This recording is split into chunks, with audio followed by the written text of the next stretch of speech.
Start करते हैं। नसीहत जी, बहुत-बहुत शुक्रिया सबसे पहले जुड़ने के लिए। और शुरुआत में सबसे पहला सवाल यही है आपका कि थोड़ा-सा अपना बैकग्राउंड बताइएगा। कुछ भी पर्सनल इन्फॉर्मेशन जो आपको लगता है कि नहीं देना चाहिए, आप उसको अवॉइड करिएगा। लेकिन कैसा आपका घर का माहौल था? क्या था? इस्लाम में आप जब तक थी, किस तरीके से अपनी ज़िंदगी गुज़ार रही थी?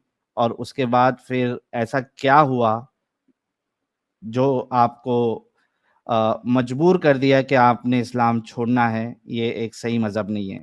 Please go ahead, the stage is yours. जी, शुक्रिया साहिल। अ,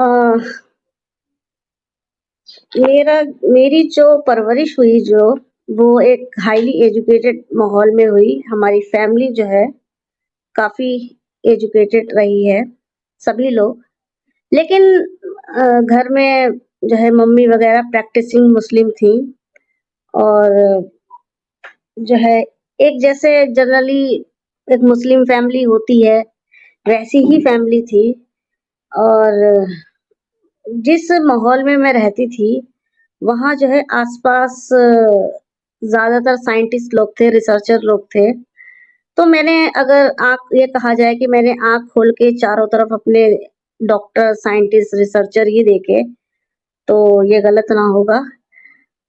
उसके बाद जो है ऐसे ही माहौल में बड़ी हुई तो घर में जैसे कि माएँ होती हैं अक्सर, क्योंकि जो माँ होती हैं, मैं समझती हूँ घर की जो माँ होती है या औरत होती है, मेन प्रमुख मुखिया जिसे बोलते हैं, मज़हब या धर्म का जो है भार उसी के कंधों पे होता है।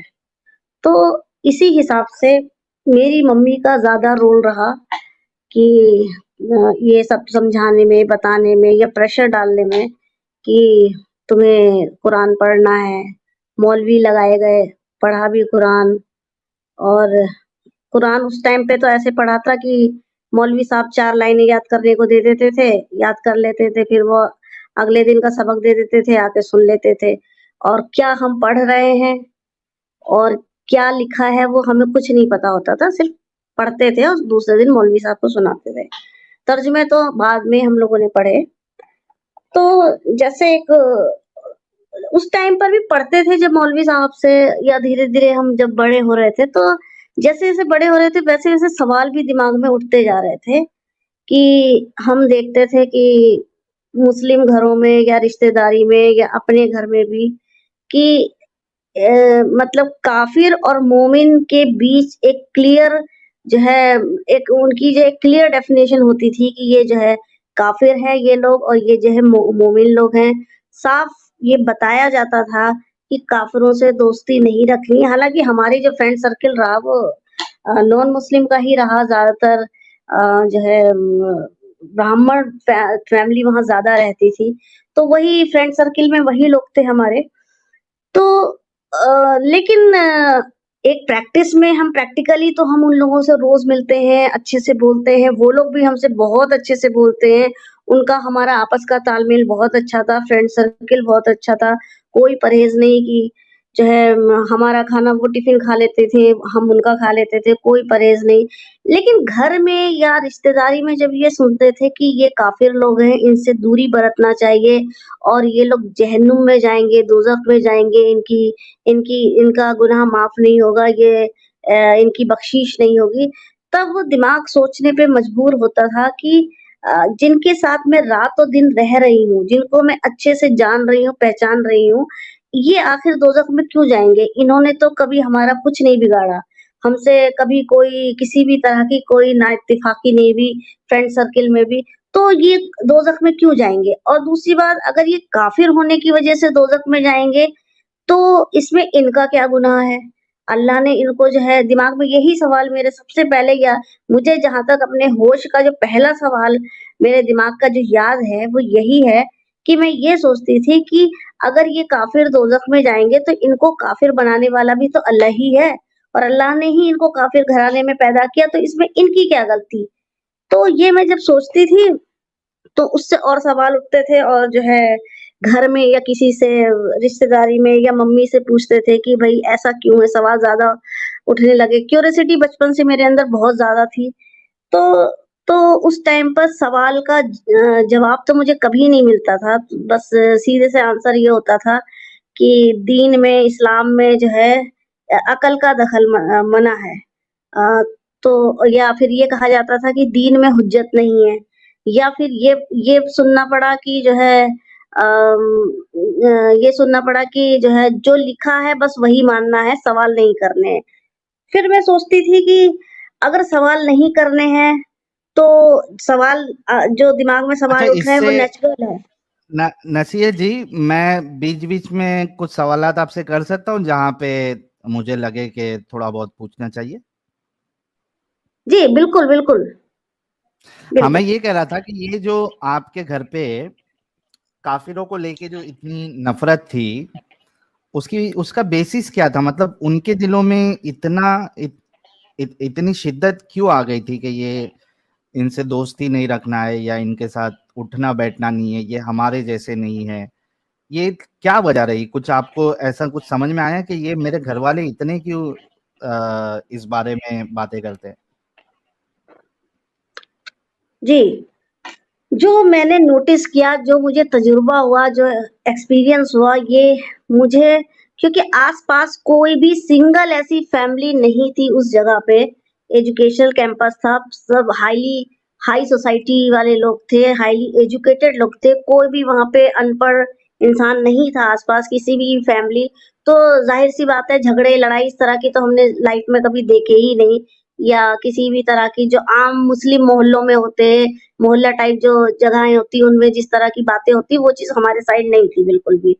इस इतना बढ़िया एनवायरनमेंट होने के बाद भी अगर हमारे घर में किसी के दिमाग में ये बात है आती थी कि काफ़िर काफ़िर ही होते हैं, इनसे दूर रहना चाहिए, उसका सीधा-सा मैंने ये देखा कि हमारी मम्मी जो है कुरान के लेकर बहुत सख्त थी।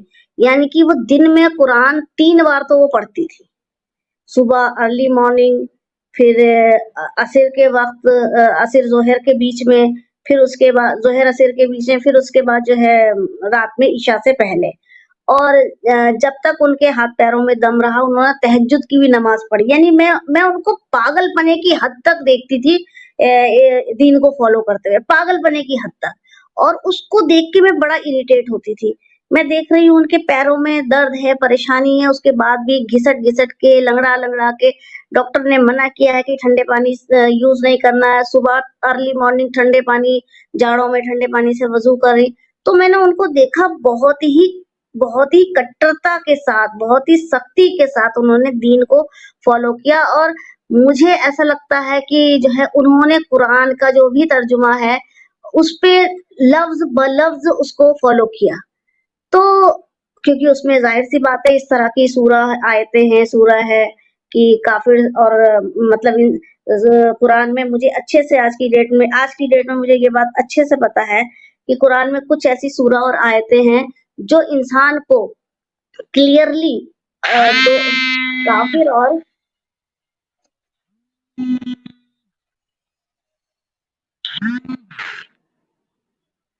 जो कुरान को क्लियरली जो है इंसान को क्लियरली काफिर और मोमिन में डिफरेंशिएट करती है साफ-साफ। चाहे काफिर के अमाल कितने भी अच्छे हों और चाहे मोमिन कितना भी बुरा हो, पर उसका बेसिक ये है कि काफिर काफिर ही रहेगा, चाहे कितना भी वो अच्छा कर ले, और मोमिन जो है लाख बुराइयों के बावजूद अगर वो अल्लाह को मानता है और अल्लाह के रसूल को मानता है, तो वो जन्नत का हकदार है, चाहे वो थोड़ी-सी सज़ा देने के बाद लास्ट में उसे जन्नत ही भेजा जाए। ये चीज़ मैंने देखी, ये साफ-साफ पता लगता था, अच्छे से ज़ाहिर होता था कि कुरान को पढ़ने के बाद, दीन को बहुत ज़्यादा फ़ॉलो करने के बाद, बहुत सख्ती से फ़ॉलो करने के बाद उनके अंदर ना एक कट्टरता-सी आ जाती है। वो मतलब मैं देखती थी कि बिल्कुल लफ्ज़-ब-लफ्ज़ उसको फ़ॉलो किया जाता था। तो जो है मैं आज की डेट में समझ सकती हूँ कि जो लोग अ, बिल्कुल बिना सोचे समझे, बिना जो जो लोग इसको फ़ॉलो करते हैं, खुले दिमाग से इसको नहीं पढ़ते हैं और जो है सिर्फ़ लिटरल मीनिंग लेकर जो है पढ़ते हैं इसको, तो वो अ, जो दूसरों को ये लोग बोलते हैं गुमराह हैं, भटके हुए, एक्चुअल में यही खुद भटके हुए हैं, ये खुद ही गुमराह हैं। जो है, जो इस तरह से एक किताब में लिखी हुई बातों को अपनी ज़िंदगी में अप्लाई करके जो है इंसानियत के साथ दुश्मनी करते हैं। जी। बहुत शुक्रिया। फिर आप आगे का बता रही थी। जी, फिर जो है जैसे-जैसे हम बड़े हुए तो सोचने समझने की सलाहियत बढ़ती गई। उसके बाद जब मैंने साइंस स्ट्रीम ली 9th क्लास में, हमारे टाइम में 9th से ही साइंस और आर्ट्स अलग हो जाती थी स्ट्रीम। उसके बाद जो है पढ़ना शुरू किया, बायो, केमिस्ट्री, फिज़िक्स वगैरह सभी कुछ पढ़ा, ग्रेजुएशन किया।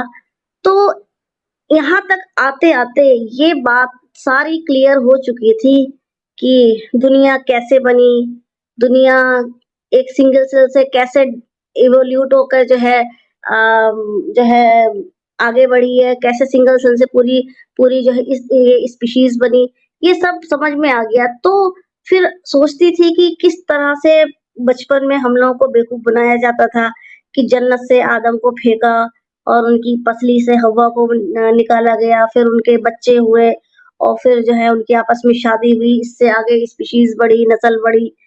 तो मतलब एक कुछ वक़्त ज़रूर ये रहा है कि मैंने भी इस्लाम को फ़ॉलो किया जब तक मम्मी का घर में छोटे थे और मम्मी का दबदबा था या मम्मी के प्रेशर में रहे, तो उस टाइम तक मैंने भी इस्लाम फ़ॉलो किया, बहुत सख्ती से नहीं लेकिन किया। नमाज़ें भी पढ़ी, कुरान भी पढ़ा, रोज़े भी रखे। लेकिन बहुत ज़्यादा मेरे पर ये ज़्यादा दिन तक नहीं चल पाया क्योंकि मेरे को पढ़ने की बहुत बहुत ज़्यादा आदत है। किसी भी तरह की नॉलेज की बुक हो, स्पेशली साइंस की जितनी भी बुक्स वगैरह होती हैं, साइंस की रिसर्चेज़ पढ़ने की मेरे को बहुत शौक है। तो वो सब पढ़ते-पढ़ते प्लस अपना सिलेबस पढ़ते-पढ़ते इतना दिमाग खुला कि समझ में आ गया क्या सही है, क्या गलत है और हमें क्या फ़ॉलो करना चाहिए और क्या नहीं फ़ॉलो करना चाहिए। और मैं समझती हूँ आज की डेट में कुरान में ऐसी कोई भी बात नहीं लिखी है, जो कुरान से पहले लोगों को नहीं पता थी।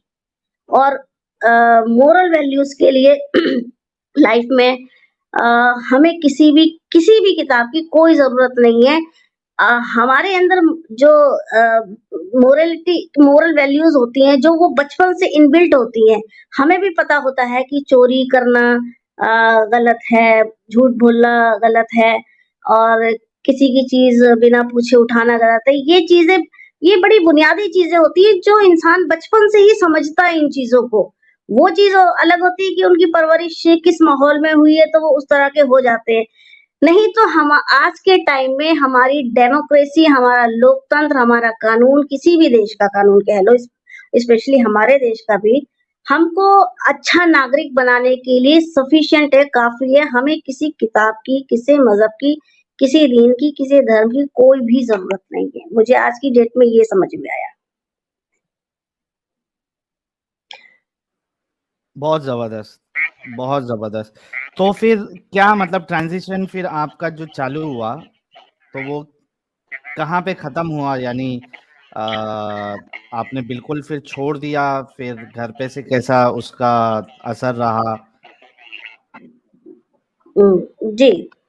तो ट्रांज़िशन होते-होते ये हुआ कि शादी के बाद जो है शादी एक मुस्लिम फैमिली में हुई।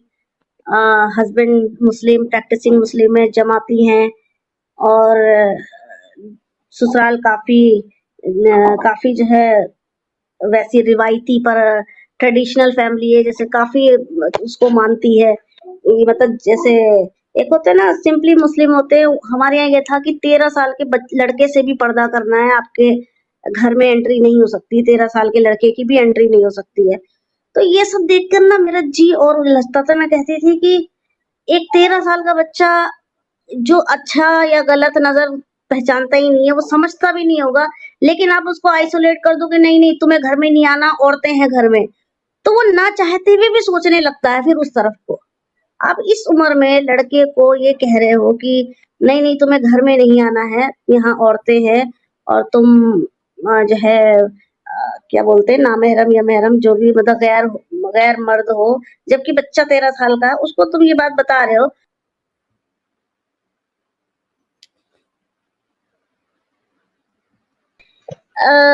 बहुत सारी चीजें थी कि ससुराल में कि आईब्रोज नहीं बनवानी है, आईब्रोज बनवाना गुनाह है। तो मैंने कहा ये क्या चीज है, आईब्रो बनवा ली तो इसमें गुनाह की क्या बात है।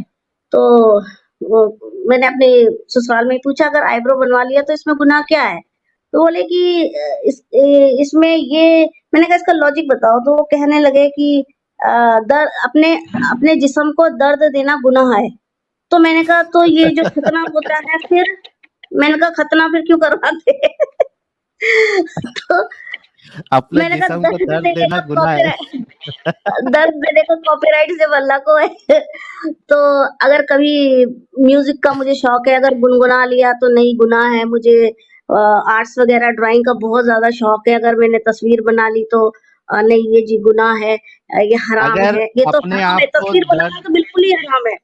जब मेरे नसीहत शौक जी, मारे जाने लगे।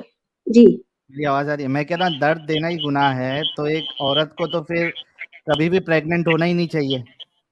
बिल्कुल, बिल्कुल, हाँ, बिल्कुल कितनी ये तकलीफ होती बस है उसमें, जब प्रेगनेंसी का पूरा जो 9 मंथ का फेज होता है, उसके बाद जब हाँ, आप डिलीवरी जब डिलीवरी आपकी टाइम। होती है, हाँ, तो भाई हाँ, कितना दर्द होता है। तो भाई वो फिर दर्द, अपने आप को जब दर्द देना, तकलीफ देना जो है गुनाह है, तो बच्चे भी नहीं पैदा करो। सबसे ज्यादा बच्चे तो हमारे मोमिन हजरात ही पैदा करते हैं। ये किस हाँ, तरीके के सबसे ज़्यादा लॉजिक दर्द इनके तो होते इन्हीं हैं? की औरतें झेलती हैं। हाँ, सबसे ज़्यादा दर्द इनकी ही औरतें झेलती हैं। तो हम्म। लाइफ में कुछ ऐसे शौक थे जो मारे जाने लग गए, जैसे म्यूजिक का था या ड्राइंग का था। तो भाई वहां पे तो मेरे को डिप्रेशन सा होने लगा। मैंने कहा भाई ये सब क्या है कि भाई देखो, अगर किसी को ड्राइंग का शौक है और मुझे आती भी है और उसको मैं और अच्छे से कर सकती हूँ, तो ये समझ लो कुदरती चीज है, नेचुरल चीज है, जो मेरे को आ रहा है। तो तुम नेचर की चीजों को कैसे रोक सकते हो? जो नेचुरली गिफ्टेड चीजें होती हैं, जो क्वालिटीज इंसान के अंदर होती, कोई कोई बहुत अच्छा गाना गाता है, बहुत कोई बहुत अच्छा कुदरती ही डांस बहुत अच्छा करता है। तो ये चीजें कुदरती होती हैं, बाय बर्थ होती हैं। उसको थोड़ा-सा लोग निखार के प्रोफेशनल बन जाते हैं, अच्छी बात होती है। तो तुम कुदरती चीज़ों को जब रोकते हो, तो ये चीज़ मुझे नहीं समझ में आती थी। सबसे पहला तो दिमाग वहीं पे खटका था कि सवाल नहीं पूछना है। वहीं पे मेरा मन वो हो गया कि भई ऐसे कैसे हो सकता है जब दिमाग दिया है, दिमाग है हमारी बॉडी में, तो दिमाग का काम क्या है फिर? अगर सवाल पूछना ही नहीं है तो दिमाग देने की ज़रूरत नहीं थी। जब सारा काम एक किताब के हिसाब से हमें करना है, किताब को फ़ॉलो करके, और बाकी काम अल्लाह की मर्ज़ी पे छोड़ देना है, तो ये हमारा दिमाग बिल्कुल वेस्ट चीज़ है। फिर तो ये बिल्कुल वेस्टिजियल ऑर्गन हो गया, यानी कि कोई भी इस अंग की कोई ज़रूरत ही नहीं है फिर तो हमें, ऐसा होना चाहिए। लेकिन अभी अक्सर मोमिन भाई लोग मुझसे पूछते हैं, फिर तुम्हारे पैदा होने का मकसद क्या है? ज़रा गौर करो अपने आप। तो मैंने कहा तुम ज़रा गौर करो कि तुम पैदा किसके साथ हुए हो? एक अदद पेट के साथ और एक अदद जेनिटल ऑर्गन के साथ पैदा हुए हो। बस इसी के लिए हम ज़िंदा हैं, और सारी कवायद पेट भरने की है। पेट भर के जब पेट भरा होगा तो आप अपनी जनरेशन भी बढ़ा सकोगे, वरना खाली पेट जनरेशन भी नहीं बढ़ेगी तुम्हारी। तो मतलब ऐसी बात करेंगे कि तुम पैदा क्यों हुए हो, क्या मकसद है? अरे तुम्हें नहीं पता, साफ-साफ दिख रहा है, तुम पैदा ही पेट के साथ हुए हो, पेट भरने के लिए, काम करने के लिए पैदा हुए हो। तो जो है बहुत तरह के सवाल लोग पूछते हैं, कुछ गालियों से नवाजते हैं, कुछ जो है सवाल मतलब बहसबाजी। खैर मैं इन चीज़ों में नहीं पड़ती हूँ, जिसे देना है गाली देता रहे, ये हमारे लिए रिवार्ड होता है। क्योंकि गाली देने का मतलब है कि हमारे सवालों से आपको खुजली हो रही है। जितनी ज़्यादा गालियाँ दे रहे हो, मैं समझ रही हूँ उतनी ही खुजलाहट हो रही है तुमको। खैर, तो ससुराल में सब देखने के बाद हाँ, मैंने जो है जब शादी जिस उम्र में हुई तो इतनी थोड़ा-सा डर था समाज का, परिवार का, सबका। तो उस टाइम मैंने भी अपने बच्चों का खतना कराया।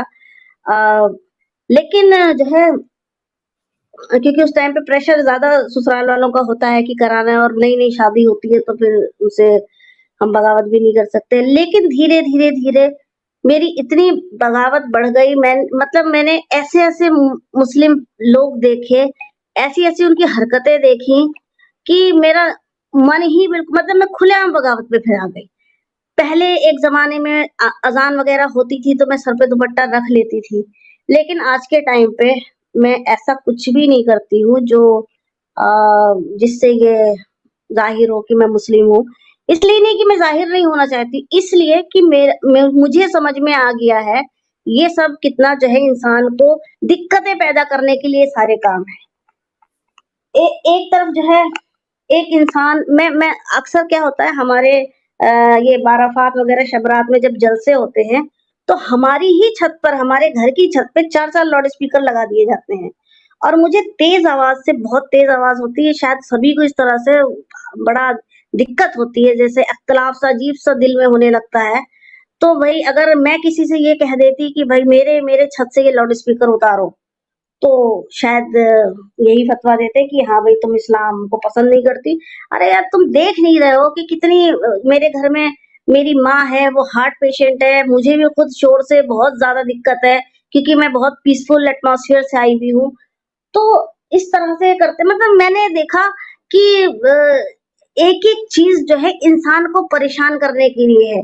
अब जो है लोग कहते हैं कि तो अज़ान से शैतान को दिक्कत होती है। अब एक बात बताओ, एक मोहल्ले में, एक कॉलोनी में 5 मस्जिदें और पाँचों में 3-3 4-4 लाउड स्पीकर, चारों तरफ उसके लाउड स्पीकर बंधे हुए। और जब पाँचों 2-2 मिनट की वक़्फ़े से जब अज़ान होती है, तो इंसान का सुकून दरहम-बरहम हो जाता है। आप बात नहीं कर सकते हो या इतने 1400 साल हो गए तुमको आज भी आदत नहीं पड़ी। तुम्हें अपना अलार्म सेट करो, टेक्नोलॉजी है, अलार्म सेट करो, जाओ।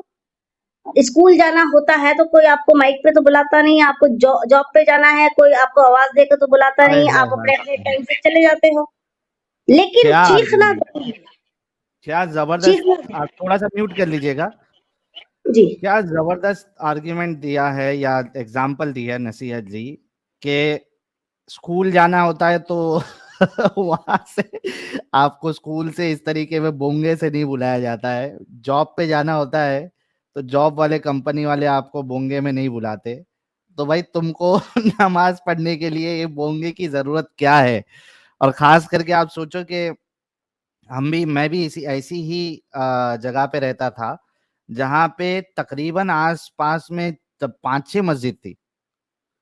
अब उसमें से सोचो खास करके जो मगरिब की नमाज है, अजान है, वो तो ऑलमोस्ट सेम टाइम पे होती है। बाकी नमाजों में फिर भी चलो ऊपर नीचे थोड़ा वक्त हो जाता है, अजान का अलग अलग मस्जिद में फिरके के हिसाब से वो मस्जिदें जो है टाइमिंग्स रखती है, लेकिन मगरिब जैसी अजान ऑलमोस्ट हर किसी की अजान का टाइम सेम होता है। अब हर किसी को बोंगा लगाने का कंपटीशन करने का बहुत शौक होता है, खास करके बरेलवी हजरात को। इनका कोई भी काम बिना बोंगे के होता ही नहीं है। अरे भाई आप सोचो कि वो जो बड़ी रातें होती है, शबे बारात हो गई, शबे मेराज हो गई या लैलतुल कद्र, ये लोग रात के 2-2 बजे भी नमाज जो पढ़ते हैं, सलातुल तस्बीह करके नमाज पढ़ते हैं मोस्टली ये लोग, उसमें भी वो बोंगे पे पढ़ने की क्या जरूरत है रे भाई। अरे चुपचाप अपना अंदर जितना मस्जिद के अंदर जितना साउंड चाहिए आपको उतना सेट करो, अंदर रखो। वो उसमें भी वो सलातुल तस्बीह की नमाज पढ़ा रहे बोंगे में, बयानात कर रहे बोंगे में। अरे ये क्या मुसीबत है भाई, जीना हराम हो जाता। जब मैं मोमिन था तभी भी मेरे को बहुत गुस्सा आती थी कि क्या मुसीबत है कि इनको हर चीज जो है वो बोंगे में ही करना है। ये कौन सा कंपटीशन चालू है।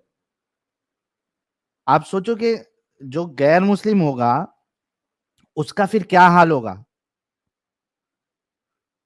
तो कोई अगर किसी को घर नहीं देता है मोमिन को एरिया में कि भाई हमको देना ही नहीं है, वो इसी वजह से नहीं देता है कि उनको पता होता है कि भाई ये अगर यहाँ पे बस गए थोड़े थोड़े थोड़े थोड़े करके फिर हमारा जीना हराम कर देंगे ये लोग रोज का। इस वजह से अवॉइड करते हैं लोग। तो बहुत जबरदस्त आपने एग्जांपल दी नसीहत जी, प्लीज कंटिन्यू करें। जी। उसके बाद बचपन में भी मैंने मौलानाओं की तकरीर सुनी है, मैं देखने भी छोटे होते थे तो पापा के साथ चले जाते थे तकरीर सुनने। तो जो है या अब तो हमारे पास टीवी, सोशल मीडिया का माध्यम है। जो तकरीरें सुनती थी वो इस कदर चीख-चीख के होती थी कि बात तो उनकी समझ में नहीं आती थी। सिर्फ चीखना, चीखना, चीखना और वो भी 1400 साल पुरानी बातें, फलाँ का एग्ज़ाम्पल, फलाँ सहाबी ने, फलाँ जो है नबी ने, फलाँ रसूल ने, फलाँ पैगंबर ने ये किया, ये क्या। ये बताओ 1400 साल से यही चीज़ रट-रट के, सुना-सुना के या पढ़-पढ़ के फ़र्क क्या आया है, ये बता दो बस, इसका रिज़ल्ट बता दो। अगर इसका रिज़ल्ट कुछ पॉज़िटिव होता, तो आज 56 इस्लामिक देशों में इतनी जो है मारा-मारी नहीं होती। तो तकरीरों जब वो तकरीरें सुनती थी तो दहशत सी हो जाती थी मेरे को कि किस कदर ये लोग चीख रहे हैं।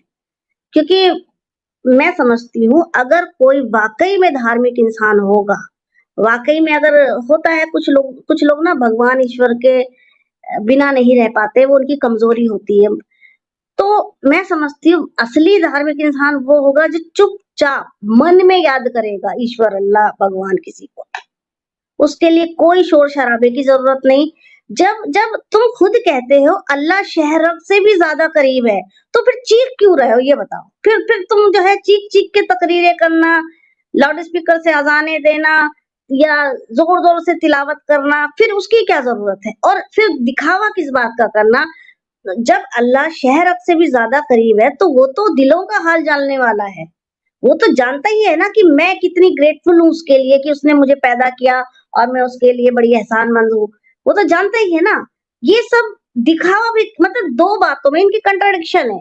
या तो तुम ये मान लो कि अल्लाह ज़र्रे-ज़र्रे में नहीं है और शहरक से ज़्यादा करीब नहीं है, वो इतना दूर है कि उसको चीख-चीख के बताना पड़ता है और दिखाना पड़ता है कि मैं तुम्हारी इबादत कर रहा हूँ और मुझे माफ़ कर देना और मरने के बाद मुझे जन्नत देना। या तो तुम इस बात को मानो या फिर जो है वो ये कहना छोड़ दो कि अल्लाह शहरत से भी ज़्यादा करीब है या फिर ये नहीं है बात, 2 बातें एक साथ नहीं हो सकती है, ये दोनों में कंट्राडिक्शन है। तो जो है ऐसे ही बहुत से कंट्राडिक्शन हैं, कहते कुछ हैं, करते कुछ हैं, बताते कुछ हैं, तर्जुमों में फ़र्क है दुनिया भर के, तफ़सीरों में अपनी-अपनी अ, मनमानी तर्जुमे हैं। आप किसी को अगर कोई भी हदीस भी निकाल के दिखा दो कि अगर आप कोई बात बता रहे हो और हदीस दिखो वो मानता नहीं है। आपने अगर उसको हदीस दिखा दी, नंबर बता दिया, पेज नंबर नहीं, नहीं ये तो तुम्हारी गढ़ी हुई है। नहीं, नहीं इस ऐप से नहीं चलेगी। नहीं, नहीं ये जो है वेबसाइट से नहीं निकालना है। लिखी भी दिखाओ। अरे सब कुछ कर दिया और जिसे नहीं मानना होता है वो नहीं मानता। ये जो है गुलाटियाँ मारते हैं बंदरों की तरह या फिर हलवाइयों की तरह जलेबियाँ छानते हैं। 2 ही बात है इन लोग 2 ही तरह के लोग होते हैं इनके अंदर। ये लोग जो है बात-बात पे गुलाटी मारना, बात-बात पे जलेबियाँ बनाना और अपनी बात पे तो वो ठहरते ही नहीं है। इस तरह के बहुत ज़्यादातर लोग हैं और आप आपका कोई क्वेश्चन हो तो पूछ लीजिए मुझसे?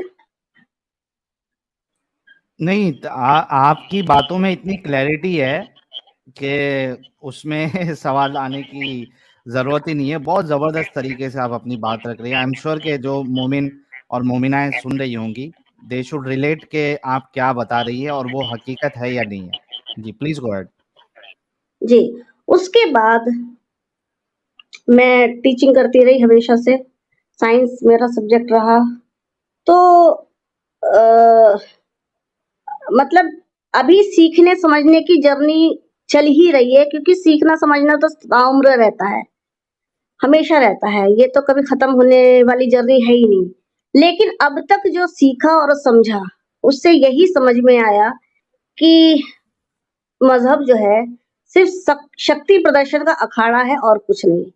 और सबको मुसलमान बनाने की चुल यही दर्शाती है कि बाड़े में जो है भेड़ों की संख्या ज़्यादा से ज़्यादा कैसे हो, बिना दिमाग की भेड़ें, एक तरफ हकाओ सारी उसी तरफ चली जाती हैं। जिन लोगों को कुछ भी नहीं सोचना समझना है, आगे वाली भेड़ जिस तरफ जा रही है, सारी हज़ार की हज़ार भेड़ भी उसी तरफ चली जाएँगी, बिना ये सोचे कि वो क्यों उधर जा रही है और उसका क्या हाल होगा। सोचने समझने की कोई गुंजाइश नहीं है इस्लाम में, सवाल करने की कोई गुंजाइश नहीं है, डिबेट डिबेट कर नहीं सकते हैं, लॉजिक दे नहीं सकते हैं। तो फिर मैंने यही सोचा कि आज की डेट में मैं कुछ भी नहीं मानती हूँ, कोई भी इस्लामिक प्रैक्टिस नहीं करती हूँ। मैं नास्तिक से पहले रैशनलिस्ट थी। रैशनलिस्ट मैं पहले हूँ, क्योंकि हम जो साइंटिफिक टेम्परामेंट वाले लोग होते हैं, वो रैशनलिस्ट होते हैं। उनको उनको हर चीज़ में लॉजिक चाहिए, साइंटिफिक एविडेंस भी चाहिए होते हैं। और उसके बाद जो है धीरे-धीरे मैं नास्तिकता की ओर बढ़ गई और आज की डेट में जो है मैं कुछ भी नहीं मानती हूँ और बिना कुछ माने मेरा काम बहुत अच्छे से चल रहा है, बहुत अच्छी लाइफ में जी रही हूँ। बशर्ते मोमिन अगर उँगली ना करे तो। तो ये उंगली करने की कोशिश करते हैं कुछ मोमिन हजरात आपको कि आप ऐसी क्यों हो गई और क्या उनका तर्क होता है?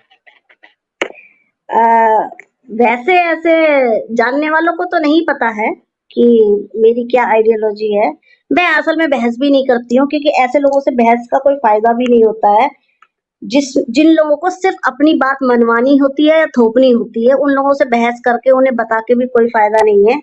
लेकिन हाँ, सोशल मीडिया वगैरह पे बहुत से लोग पूछते हैं, बहुत से लोग जो है जानना चाहते हैं ऐसा क्यों हुआ। बहुत से लोग अ, बहुत से लोगों का तो कहना ये है कि आप लोग यानी हम जैसे लोग इस्लाम को इसलिए छोड़ देते हैं क्योंकि हमें अय्याशी करनी होती है।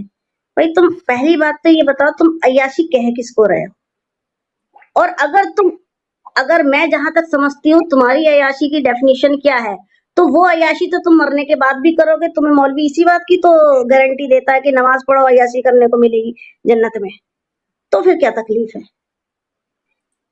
तो जो है भई जो चीज़ें इस्लाम में यहाँ हराम कर रखी हैं, जो कि फिर भी होती हैं, जो चीज़ें यहाँ हराम कर रखी हैं, वो सब चीज़ें जन्नत में आपको मिलेंगी।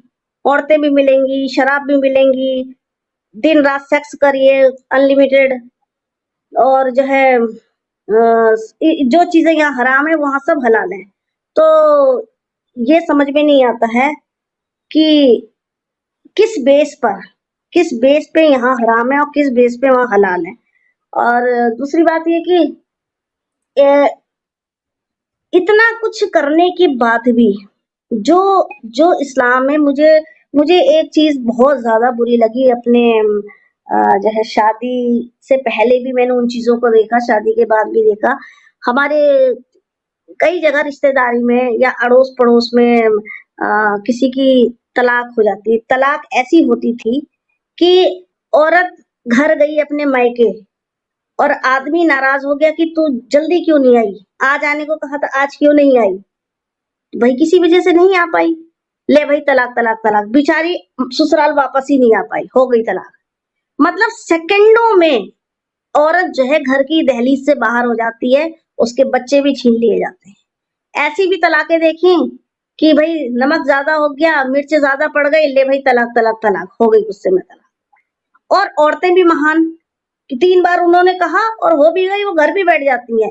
फिर सारी उम्र उनका सत्यानाश होता है, मायके में वैसे ही नहीं जगह मिलती है, फिर भाइयों की एक सामाजिक जो जिस तरह का समाज है हमारा, उसमें क्या होता है कि तलाकशुदा औरत का मायके में निभाव बड़ा कम होता है, तो उसकी ज़िंदगी सेकंडों में खराब कर दी जाती है, सेकंडों में। सिर्फ एक जो राइट मिल गया है आदमी को तलाक का कि दूसरी बात, अगर कोई औरत अपने मर्द से, अपने शौहर से परेशान है, चाहे वो शराबी है, जुआरी है, मारता है, पीटता है, आपको खर्चा भी नहीं देता है, लेकिन आप उससे तलाक नहीं ले सकती, आपको कोई राइट नहीं बनता है। और आप खुला ले सकती हो, बड़े फ़ख्र से बताते हो खुला ले सकती हो, लेकिन खुला भी वो उसकी मर्ज़ी है, देगा या नहीं देगा, ये भी बात है। तो औरतों की जो स्थिति मैंने इस्लाम में देखी, जिसको ये लोग कहते हैं कि औरतों को सबसे ज़्यादा हक दिया इस्लाम में, और मैंने सबसे ज़्यादा बुरी स्थिति औरतों की इस्लाम में देखी। उनको जो है अब तो थोड़ा-सा सरकार के दबाव से या थोड़ी-सी अवेयरनेस की वजह से पढ़ाने लग गए हैं स्कूलों में, वरना इस्लाम में, मुसलमानों में पढ़ी-लिखी लड़की का मतलब होता है कि हाँ जी, कुरान और हदीस पढ़ी है। जब शादी होती है तो ये बताया जाता है, हाँ जी, लड़की तो बड़ी पढ़ी है। क्या पढ़ी है? उनका मतलब 10th 12th या ग्रेजुएशन से नहीं होता है। हदीस और कुरान पढ़ी है, इसका मतलब वो पढ़ी है, बस इतना काफ़ी है। अब उसके बाद उसको स्कूलिंग कराई, उसको पढ़ने नहीं दिया गया। बाद में उसके ससुराल में उसके साथ क्या होता है, हस्बैंड तलाक दे दे या हस्बैंड के ना रहने पे मर जाए या कोई भी वजह हो जाए, तो उसके पास कोई ऑप्शन नहीं होता है कि वो अपनी जिंदगी का गुजारा कैसे करे। ठीक है। और जो है बहुत चीजें देखी जो मुझे बिल्कुल भी अच्छी नहीं लगी, स्पेशली शादी ब्याहों में। दूसरी बात, ये एक बात कहते हैं, मैंने बहुतों को ये बात कहते सुना, बड़े बड़े आलिम लोगों को, कि इस्लाम जो है दीन फितरत है। दीन फितरत यानी कि जो इंसान की फितरत होती है, जन्म के साथ जो चीजें होती हैं उसके बेस पे बना हुआ दीन है। तो मुझे एक बात नहीं समझ में आई कि औरत की फितरत तो ये है कि औरत कभी दूसरी औरत को कभी बर्दाश्त नहीं कर सकती है। तो 4 शादियों का जो ऑप्शन दिया है, किस हिसाब से दिया है, क्या सोच के दिया है?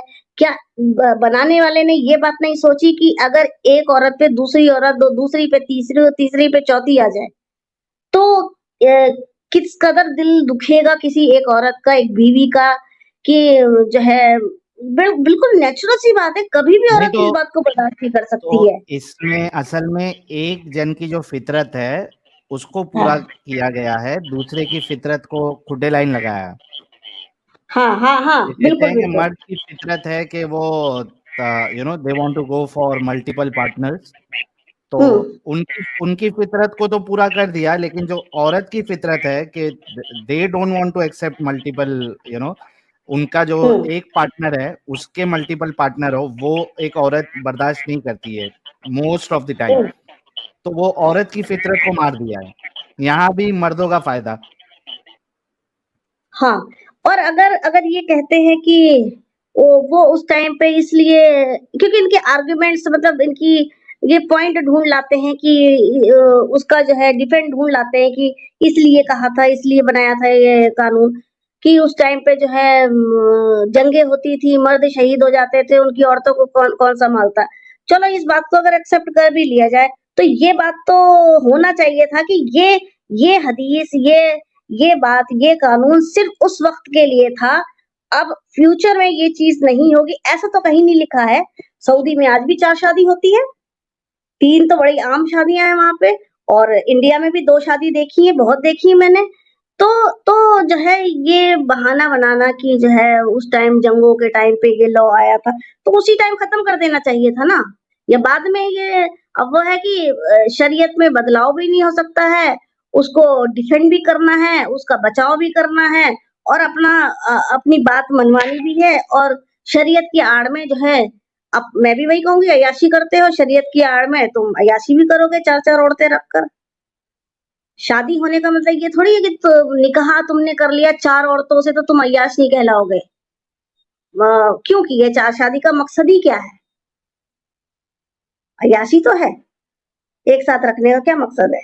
वो समझ में आता है, किसी की बीवी मर गई, किसी की डिवोर्स हो गई, वो समझ में आता है, लेकिन एक साथ 4 या 3 औरतें रखने का मकसद अय्याशी तो है। निकाह करने से वो बात थोड़ी बदल जाएगी।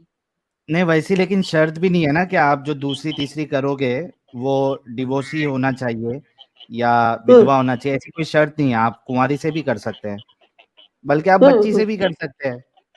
बिल्कुल, बिल्कुल। हुँ। बच्ची से भी कर सकते हैं, वैसी कोई शर्त भी नहीं है। चलो वैसी शर्त होती तो थोड़ा बहुत समझ में आता, ऐसी कोई शर्त अच्छा, नहीं है, आप खुले हो। अब कुछ सालों से जब तर्जुमे हदीस पढ़नी शुरू करी, कुछ तर्जुमे पढ़ने शुरू किए, तो वहाँ पे वो निकल आया कि प्रॉफेट साहब ने जो है 6 साल निकाह किया, 9 साल में रुखसती हुई, और उनके साथ जो है मुबाशिरत, उर्दू थोड़ी बोल नहीं पाती है, मुश जो भी है, इंटरकोर्स बोल साथ दीजिए। किया। इंटरकोर्स, हाँ, हाँ, ठीक है, वही चीज़। तो उस टाइम मैं शॉक्ड रह गई। तो ये सवाल मैंने जब किसी के सामने उठाया, तो उन्होंने कहा कि उस वक़्त अरब में यही चलन था। तो मैंने कहा कि फिर आप हज़रत आयशा की हज़रत आयशा के अलावा किसी और 6 साल की बच्ची की शादी का रेफ़रेंस दिखाओ मुझे। तो वो नहीं है इनके पास। दूसरी बात, अगर अगर वहाँ पे बच्चियों से 9 साल की बच्ची से 6 साल की बच्ची से शादी होती थी, कभी राजस्थान में भी हमारे होता था बाल विवाह, लेकिन वो जो दूल्हा लड़का होता था वो भी तो उसके कंपेयर में होता था, ये थोड़ी कि एक बच्ची है और एक बूढ़ा है, ऐसा तो नहीं होता था ना। तो उस चीज़ को भी जानते हैं ये चीज़ अच्छी नहीं है और ये जो है कुप्रथा है और जो किया वो सही चीज़ नहीं थी, लेकिन डिफेंड ज़रूर करना है उसको। मतलब इतनी भी ईमानदारी नहीं है कि चलो गलत को गलत कह सकें और सही को सही कह सकें, इतनी भी ईमानदारी नहीं है। ये सबसे बड़ा प्रॉब्लम है इस्लाम का, ये वाला कि गलत को एटलीस्ट चलो आपको इस्लाम फॉलो करना है आप करो, लेकिन जो गलत चीज है उसको बोलो तो सही कि हाँ ये गलत है, हम इससे आगे बढ़ के उठ रहे हैं, अपने अंदर चेंजेस लेके आ रहे हैं।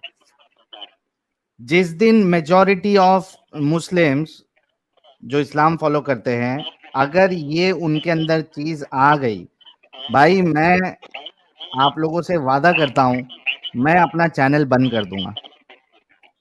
जिस दिन ये चीज मेजॉरिटी ऑफ मुस्लिम के अंदर आ गई कि हाँ ठीक है, गलतियां थी, हमारे रसूलुल्लाह से भी गलत कारनामे हुए हैं, इस्लाम में बहुत सारी बातें गलत है जो आज के तारीख में वैलिड नहीं है, हम इससे आगे बढ़ते हैं, हम ठीक है हम नमाज पढ़ेंगे कुछ भी करेंगे, लेकिन हम इससे आगे बढ़ते हैं, हम अपने अंदर चेंजेस लेके आएंगे, अपने इस्लाम में चेंजेस लाएंगे। जिस दिन ये वाली बात आ गई मेजॉरिटी ऑफ मुस्लिम में, मेरा वादा है मैं चैनल बंद कर दूंगा।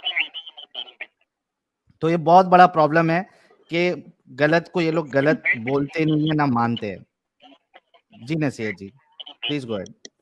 अच्छा, ये जो जो जो सनातन में कुप्रथाएँ रहीं, वो इन लोगों ने एक्सेप्ट करी, उसको रिफ़ॉर्म किया, मानते भी हैं, एक्सेप्ट भी करते हैं, गलत को गलत भी कहते हैं। इस्लाम में रिफ़ॉर्म कैसे आएगा? नहीं आ सकता है कभी भी। जब आप बीमारी को बीमारी नहीं मानोगे, तब तक इलाज तो पॉसिबल है ही नहीं। तो मुझे नहीं लगता है कि कभी भी इस्लाम में रिफ़ॉर्म आ सकता है, कभी नहीं आ सकता है। क्योंकि बीमारी को बीमारी नहीं आप कह रहे हो, तो इलाज भी नहीं हो सकता है। गलत को आप गलत मानने को तैयार ही नहीं हो।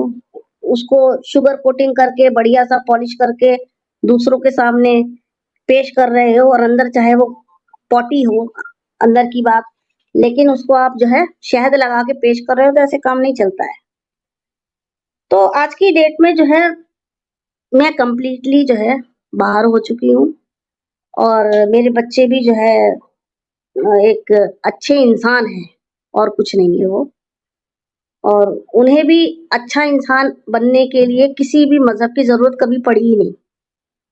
अच्छा इंसान बनने के लिए उन्हें कुछ आयतें, कुछ सूरा, कुछ नहीं पढ़ना पड़ा, वो बहुत अच्छे इंसान हैं और देश का कानून मानते हैं, लॉ अबाइडिंग है और जो है अ, हमें नहीं ज़रूरत है आज की डेट में किसी भी किताब की और किसी भी सो कॉल्ड अल्लाह की, किसी भी जो है कायनात के खालिक मालिक की किसी की कोई ज़रूरत नहीं है। अगर है भी तो हमारे किस काम का? हमारे किस काम आ रहा है कोई बता दे फिर? है भी तो किस काम का? कोई काम नहीं रुक रहा है। मेरे परेशानी आती है तो इंसान अपना दिमाग चलाता है, हाथ-पैर चलाता है, पैसों से, हाथ-पैरों से, फिज़िकली, दिमाग से अपनी परेशानी हल कर लेता है। कहीं पे अल्लाह का दखल नहीं है, ठीक है? खुशी में, गम में, परेशानियाँ हल करने में, डेली रूटीन में, कहीं भी और ऐसा बहुत हुआ है कि कई बार मैं बीमार पड़ जाती हूँ या कभी एक आध बार ऐसा हुआ कि बिल्कुल ऐसा लग रहा था कि अब मैं नहीं बचूँगी, ऐसे भी हाल हो जाता है।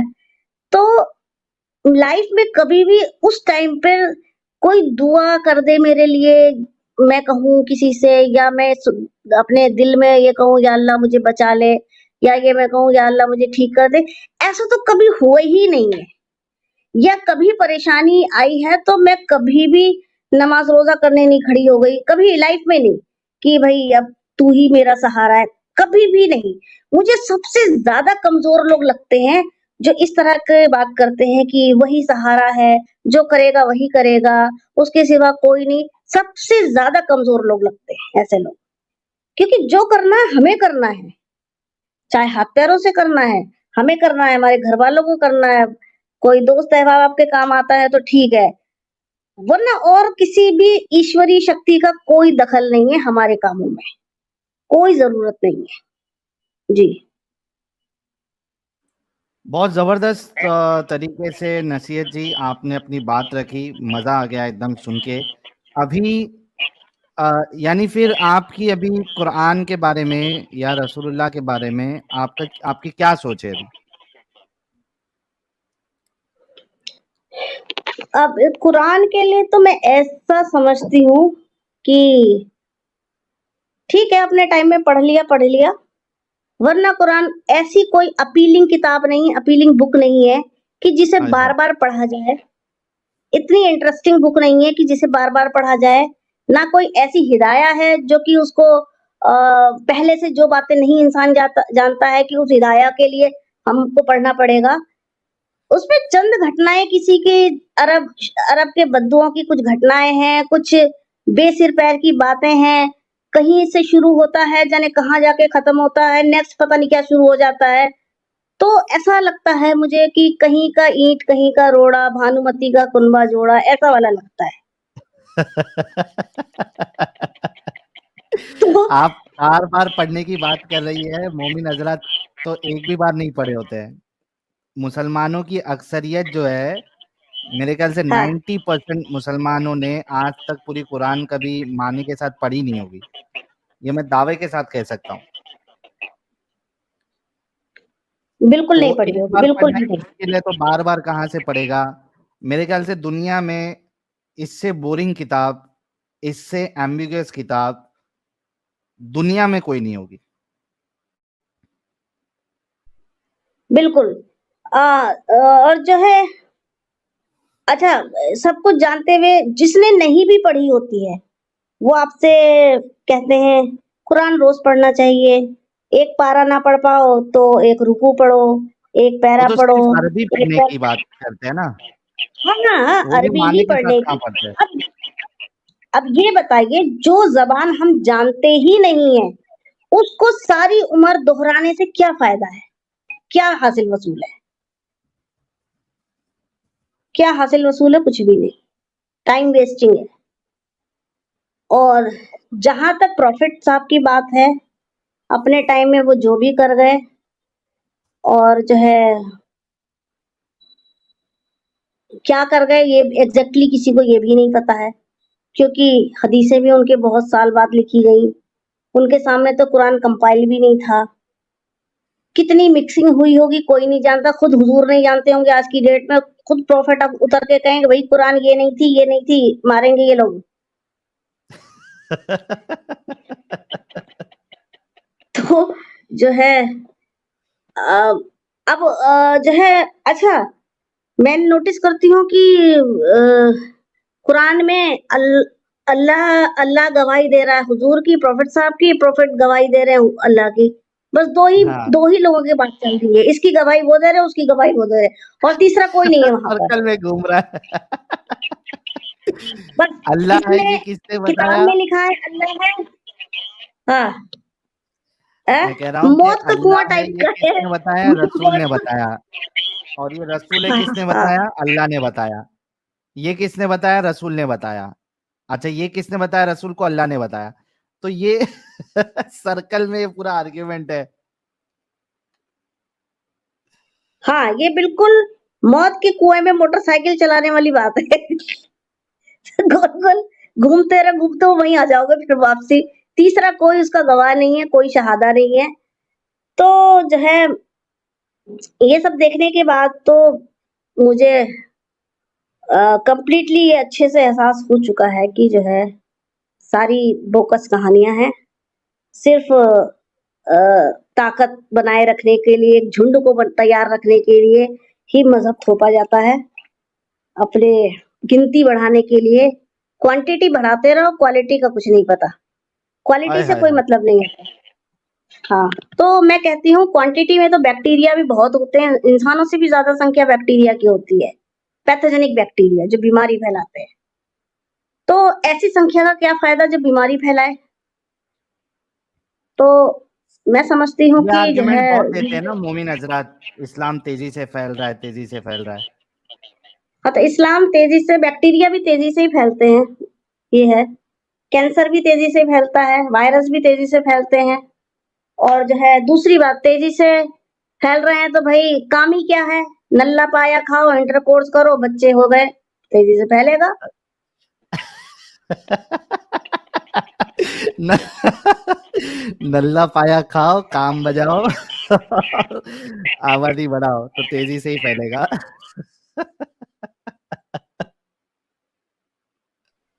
अ, ये जबरदस्त था।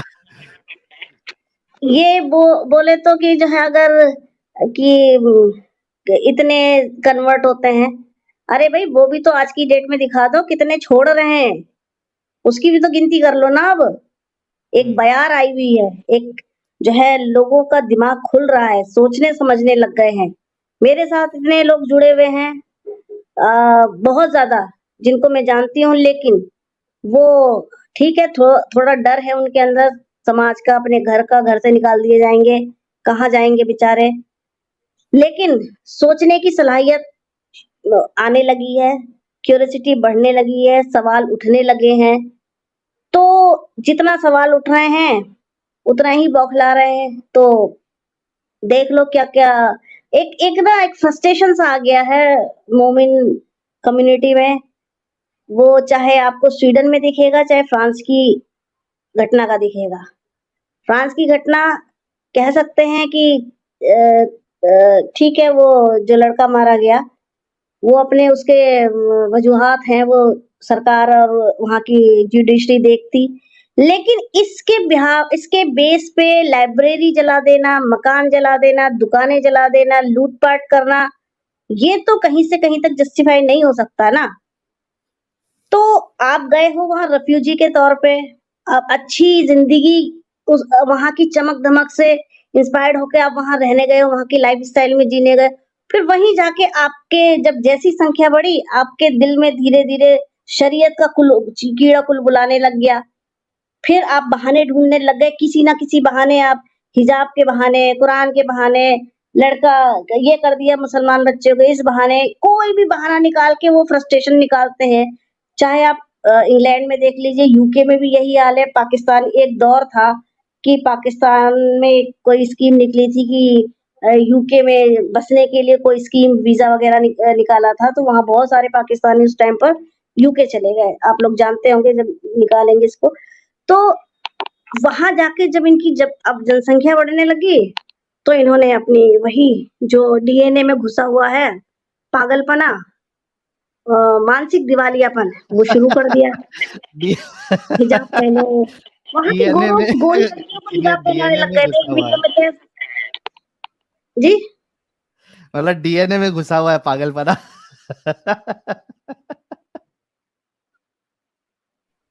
हाँ, दिवालियापन ना, मानसिक अपंगता डीएनए में है।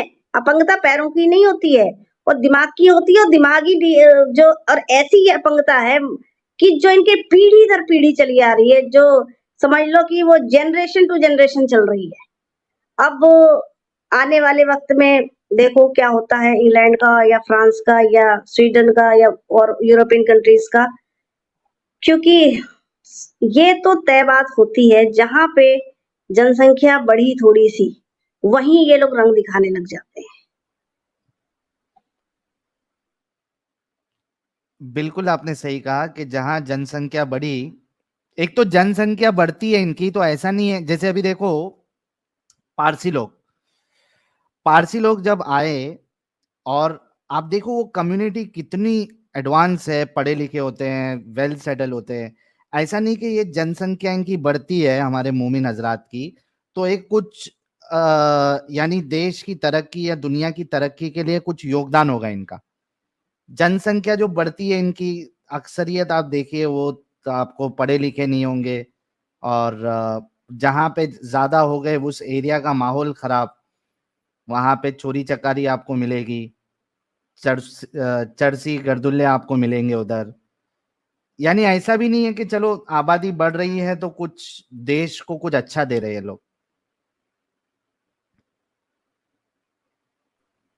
जी, भाई जिसका जो है आइडियोलॉजी ही ये कहती हो कि असली जिंदगी तो मौत के बाद मरने के बाद शुरू होगी, ये दुनिया तो मुसाफिर खाना है। तो वो मुसाफिर खाने का क्या क्या हाल करेंगे आप जानते हो? मुसाफिर कैसे रहते हैं? मुसाफिर समझते ही नहीं, जिस जगह ठहरते हैं मुसाफिर, जब इन्होंने दुनिया को मुसाफिर खाना कह ही दिया, अपने खुद ये कहते हैं, कोई किसी और की कही सुनी बात नहीं, तो ये दुनिया को मुसाफिर खाने की तरह ही ट्रीट करते हैं। ये गंद वो गंद, ये मारा पीटी, और कोई जो है अ, कोई भी अच्छा काम नहीं, कोई पढ़ाई लिखाई नहीं, कोई जो है ऐसा काम नहीं जिससे किसी को कोई इंस्पिरेशन मिले, कुछ भी नहीं। कितने साइंटिस्ट निकलते हैं मुस्लिम में से, सोचिए जरा, गिन लीजिए, उंगलियों पे भी नहीं गिन पाओगे आप, इतने कम होते हैं। और जो और अगर निकलते भी है डॉक्टर, वो तो काफिरों की स्टडी से निकलते हैं ना। बिल्कुल बिल्कुल, अगर किसी साइंटिस्ट का ये हवाला देते भी हैं तो उनसे पूछो, क्या वो जमात में जाके साइंटिस्ट बने? 40 दिन के चिल्ले से बने हैं?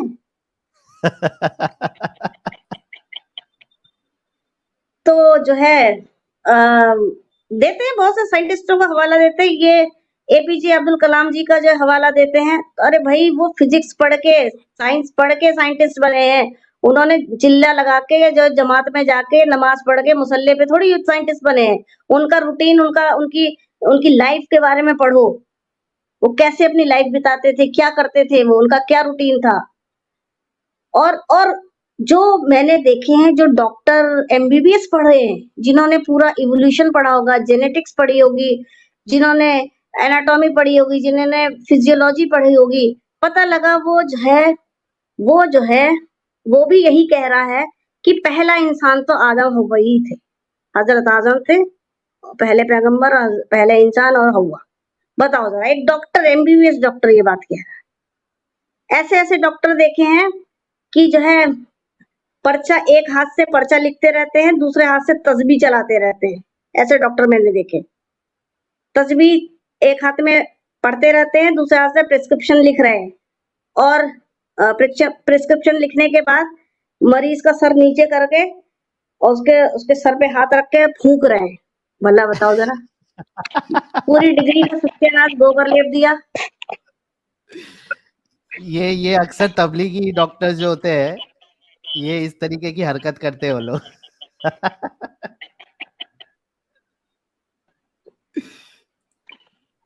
इंजीनियर पूछते हैं कि इंजीनियरिंग कर ली, बीटेक कर लिया, रॉकेट साइंस पढ़ ली चाहे किसी ने, वो कह रहे हैं आखिर किसी ने तो दुनिया बनाई है, कोई तो है जिसने दुनिया बनाई है।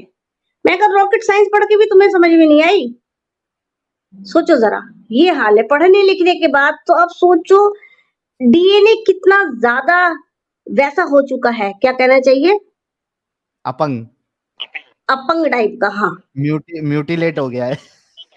म्यूटेशन हो गया है, और म्यूटेशन हो गया डिस्ट्रक्टिव उसमें। म्यूटेशन हुआ है, डिस्ट्रक्टिव वाला म्यूटेशन हुआ है, कंस्ट्रक्टिव नहीं हुआ, डिस्ट्रक्टिव हुआ है। तो इसका क्या इलाज आपको लगता है कि ये यानी क्या आपका नाम भी नसीहत है, तो आप मोमिन और मोमिनाओं को क्या नसीहत देना चाहेंगी आप? मैं तो भाई यही नसीहत देना चाहूंगी कि जो है एजुकेशन की तरफ आओ, एजुकेट हो, और जो है कुरान अगर पढ़ना भी है तुम्हें तो खुले दिल से पढ़ो, बायस हो के मत पढ़ो, कि जो है धर्म भक्ति के भाव से मत पढ़ो। उसमें अगर कुछ कमी है, कुछ गलतियां हैं, तो उसे भी एक्सेप्ट करो, और मानने वाली बात मानो, और ना मानने वाली बात को तुम ये एक्सेप्ट करो कि जो ये चीज गलत लिखी है, ऐसा नहीं होना चाहिए। कम से कम आज की जो है सिविलाइजेशन, जो आज का जो है इंसान है, आज का जो समाज है, बहुत सभ्य समाज है, सिविलाइज समाज है। आज के समाज में तो आज नहीं ऐसा होना चाहिए। जिस तरह की बात है उसमें लौंडिया की खरीदारी, लौंडिया रखना, सेक्स स्लेव बनाना, जंगे, लूटपाट, कम से कम इन बातों पर तो एतराज जताओ, कम से कम इन बातों पे एतराज जताओ। दूसरी बात, एजुकेट हो। तीसरी बात जो है अपनी लड़ाई तो अगर अगर बहुत सी मुस्लिम गर्ल्स हैं जो चाहती हैं कि हम जो है एक अच्छी लाइफ बिताएँ, अच्छी ज़िंदगी बिताएँ। अच्छी ज़िंदगी से मतलब कि हमें कम से कम अपनी बात कहने सुनने की आज़ादी हो। अब पता लगा घर से निकलने के लिए भी जो है घर से जाने के लिए भी बाप भाई से पूछना पड़ रहा है। दूसरी बात ये है बाप भाई जाने भी एक तो पहली बात इतनी आसानी से निकलने नहीं देते, पढ़ने लिखने की भी जो है बहुत ही ज़्यादा पाबंदियाँ पहले हुआ करती थी। उसके बाद निकलो तो काला चोंगा पहन के पूरा चमगादड़ बन के निकलो, जो ना भी देखता हो वो भी देखने लग जाए। एक एक नॉर्मल सी लड़की जा रही होती है सिंपली सलवार सूट दुपट्टे में, साड़ी में, उसे कोई इतना नहीं देखता है जितना दुपट्टे वालियों को लोग वो बुर्के वालियों को देखते हैं क्योंकि तुमने ऐसा हुलिया ही बना लिया है। हमने देखा अपने बचपन में हमारी नानी बुर्का ओढ़ती थी, तो वो बाहर के काम करती थी, आटा पिसाना या वो रेडीमेड कपड़ों का काम करती थी, तो बाज़ार से कपड़े लाके सिलना। वो सिंपली बुर्का ओढ़ती थी और मुँह खुला रहता था उनका। उसके बाद मैंने जब बड़ी हुई तो मैंने देखा लोग बुर्के की ऊपर वाला जो हिस्सा था, उसकी जगह चादर ओढ़ लेने लग गए, चादर सी ओढ़ने लग गए ब्लैक ब्लैक कलर की। अब थोड़ी और बड़े हुए तो देखा कि लोग नोज़ पीस भी लगाने लग गए, मुँह के ऊपर ढाँटा-सा लगाने लग गए। अब जो देखा अब तो काले दस्ताने, काले जुराब, आँखें बस हाँ, ज़रा-सी हाँ, खुली हुई पूरी चमगादड़ बन ये गई। मार नसीहत जी, ये मार्केट में अभी लेटेस्ट चल रहा है। वो अभी तक तो आपने जो हाँ, पूरा वो बताया है, उसके साथ-साथ अभी वो हाँ। हाथों में ग्लव्स भी नया चालू हुआ है अभी ये। और उसका रीज़न ये है कि जब से लोग सऊदी जाने लगे, तबलीगी जमातें आने लग गई वहाँ उस साइड से, सऊदी अरब से या जो गल्फ कंट्रीज़ से जो जमातें आती हैं, वो जिस या यहाँ के लोग वहाँ जाने लगे तबलीग करने, वहाँ से सीख कर आते। तो वो लोग जब आते हैं मैंने अक्सर देखा है जो सऊदी वगैरह में नौकरी करते हैं, यहाँ से बेचारे अच्छे खासे जाते हैं, वहाँ से वो पागल होके लौटते हैं। कि आके बीवी को अब तू ये भी जुराब भी पहन, दस्ताने भी पहन और काली पट्टी भी लगा, सिर्फ़ आँखें दिखेंगी, बहुत ज़्यादा। तो वो जितना उन्होंने कमाया नहीं होता, उतना तो उनका दिमाग वहाँ पे अपंग बन गया होता है, उस जगह पे रह के। तो जो अभी है तो फिर भी सऊदी तो बहुत सुधर गया है। ये सारी हरकतें जो थोड़ा-सा म्यूट कर लीजिए आप। जी। असल में सऊदी तो काफ़ी चेंज होता जा रहा है दिन ब दिन, और वहाँ के जो अरब है वो तो दीन को सीरियसली लेते ही नहीं। वो तो अपना मस्त जो पैसे हैं उनके पास, मज़े मस्ती करते हैं। और पहले जब सऊदी में ये सारी अय्याशी की चीज़ें उनको नहीं मिलती थी, तो वो कभी बहरीन चले जाते या किधर दूसरी जगह चले जाते। लेकिन अब तो वहाँ पे भी काफ़ी एमबीएस साहब ने चेंजेस लेके आया है, थिएटर्स खुले हैं और बहुत सारे चेंजेस लेके आए। तो ये गल्फ वाले जो है पहले इनकी जो जाते थे यहाँ से, तो वो थोड़ा वहाँ पे ये सलफ़ी मौलाना इंडिया के वहाँ पे पूरी गंदगी फैला रहे थे वो लोग। अब तो सऊदी वाले अगर ये कुछ भी ज़्यादा करते तो सीधा उठा के जेल में ही बंद कर देते इनको। तो ये भी थोड़ा डरते हैं अभी। तबलीगी जमात को तो बिल्कुल बैन ही कर दिया उधर सऊदी गवर्नमेंट ने। तो ये तो उनकी एक अच्छी चीज़ है कि पूरा देश देश का सत्यानाश होने से पहले एमबीएस साहब ने काफ़ी कुछ चेंजेस लाया और इनके मंसूबों को पूरा होने नहीं दिया। नहीं तो ये तबलीगी जमात वहाँ भी काफ़ी फैल रही थी, लेकिन उन्होंने सीधा बैन लगा दिया। तो खैर ये जो हमारे वाले जो सस्ते अरब है, इनके अंदर ये दस्ताने पहनना और ये खास करके जो तबलीगी जमात वाले और ये तो ऐसा दिखाते हैं कि जैसे, तो और वो लड़की भी जो पहनती है वो आधे से ज्यादा टाइम एक दिखावा होता है कि भाई देखो मैं कितना को पाबंद हूँ, कितना मैं अपने आप को छुपाती हूँ। तो एक वो दिखावा होता है वो सारी चीजें।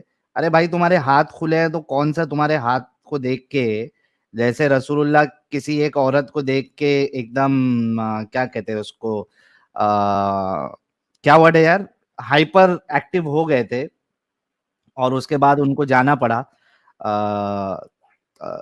जैनब के पास, हजरत जैनब के पास, हालांकि वो चमड़े को भून रही थी।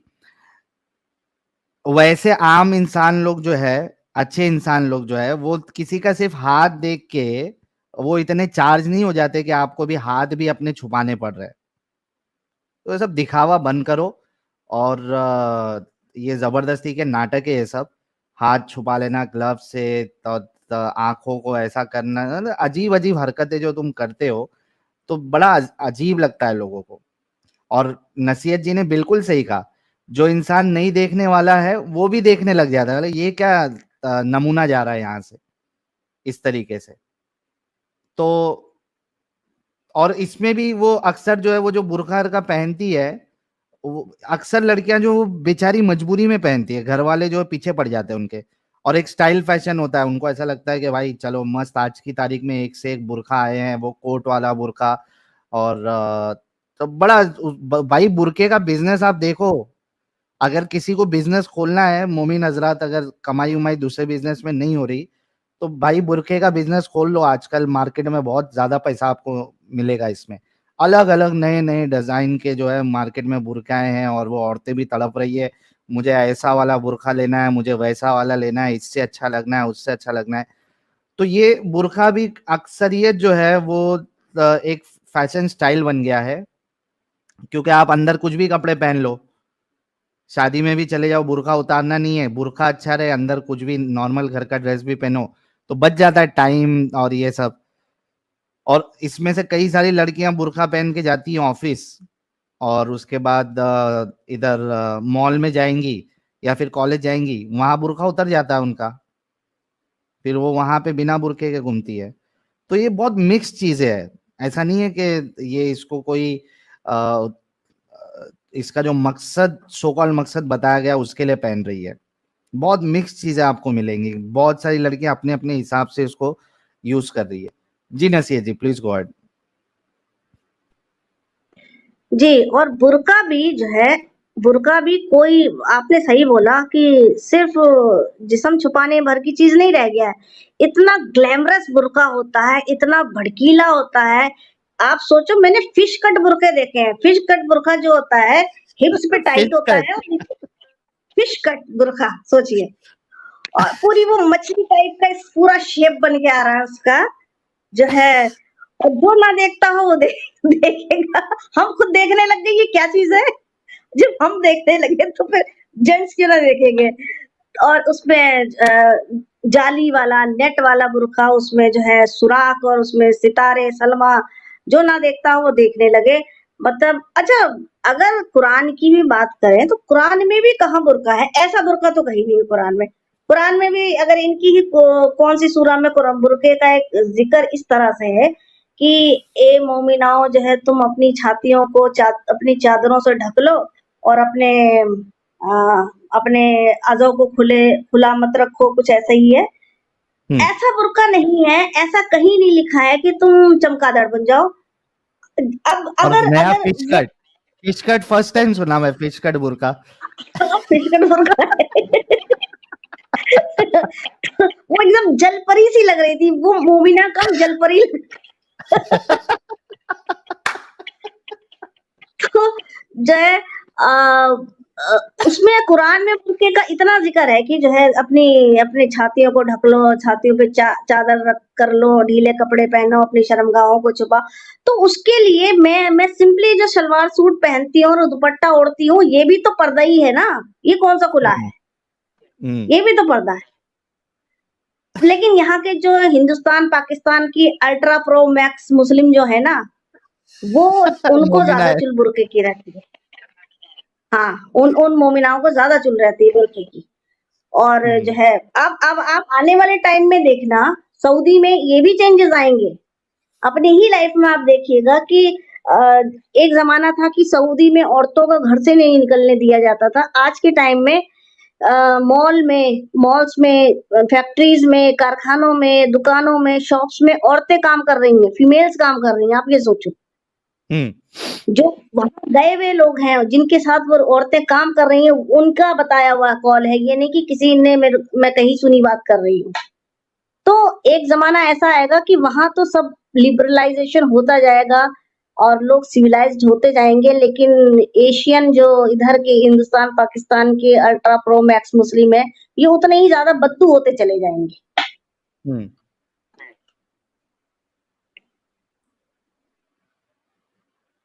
बिल्कुल सही कहा आपने।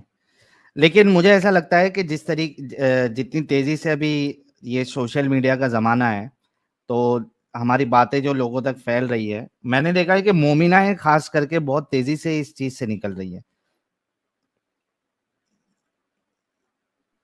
जी। कहीं न कहीं उनका दिमाग चल रहा है, मुझे ऐसा लग रहा है क्योंकि मोमिनाएँ बहुत तेज़ी से इस चीज़ से निकल रही है।